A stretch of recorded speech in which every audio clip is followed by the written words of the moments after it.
Bakının Suraxanı rayonunda 1981-ci il təvəllüdlü Vüsal qısqanclıq zəminində yaranan mübahisə zamanı həyat yoldaşı Cəmiləyə xəsarət yetirib.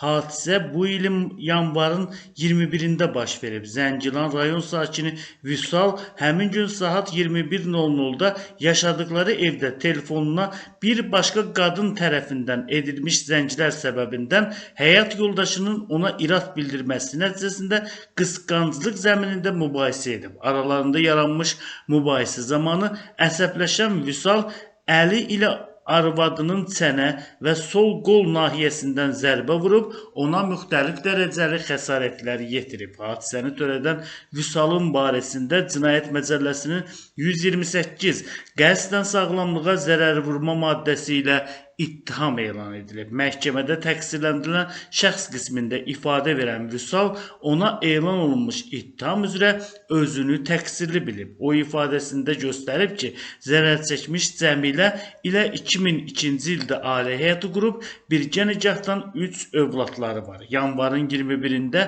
saat 8:00-da işə getmək üçün yaşadığımız evdə hazırlaşan zaman Cəmilə mənim istifadə etdiyim telefona baxdı. Telefonda bir nəfər qadının mənə etdiyi zəngləri aşkar etdi.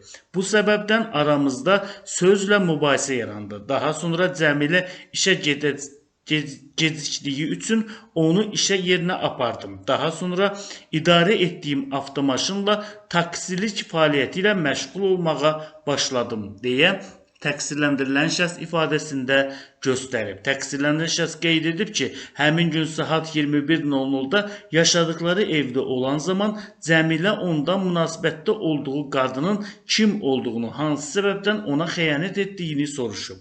Arvadıma həmin qadının adını belə bilmədiyimi, həmin şəxsi müştəri qismində istifadə etdiyim avtomaşına əyləşən zaman tanıdığımı, həmin şəxsin mənə bir müştəri kimi zəng vurduğunu desəm də Cəmilə mənə inanmadı. Qısqanclıq etdiyi üçün mübahisə daha da böyüməyə başladı.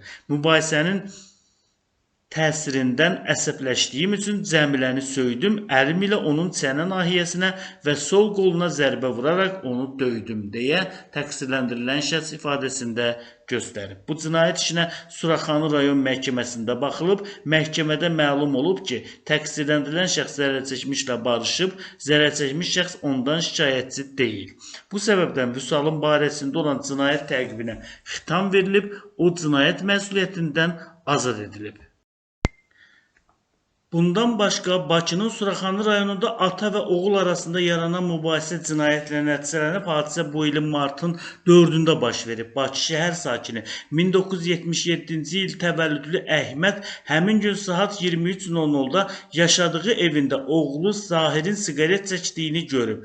Əhməd bundan əsəbləşərək qəsdən əli ilə onun baş nahiyəsinə bir neçə dəfə vurub, ona müxtəlif dərəcəli bədən xəsarətləri yetirib. Hadisəni törədən Əhmədin barəsində Cinayət Məcəlləsinin 128 qəsdən sağlamlığa zərər vurma maddəsi ilə ittiham elan edilib. Məhkəmədə təqsirlənən şəxs qismində ifadə verən Əhməd ona elan olunmuş ittiham üzrə özünü təqsirli bilib. O, oğluna xəsarət yetirməsinə görə peşman olduğunu söyləyib. Zərər çəkmiş şəxs də ifadəsində atası ilə barışdığını, ona qarşı heç bir şikayətinin olmadığını deyib. Bu işə Suraxanı rayon məhkəməsində baxılıb, məhkəmə hökm çıxaran zaman ata və oğlun barışmasını, zərərçəkmiş şəxsin şikayətini geri götürməsini nəzərə alıb. Bu səbəbdən Əhmədin barəsində olan cinayət təqibinə xitam verilib, o cinayət məsuliyyətindən azad edilib.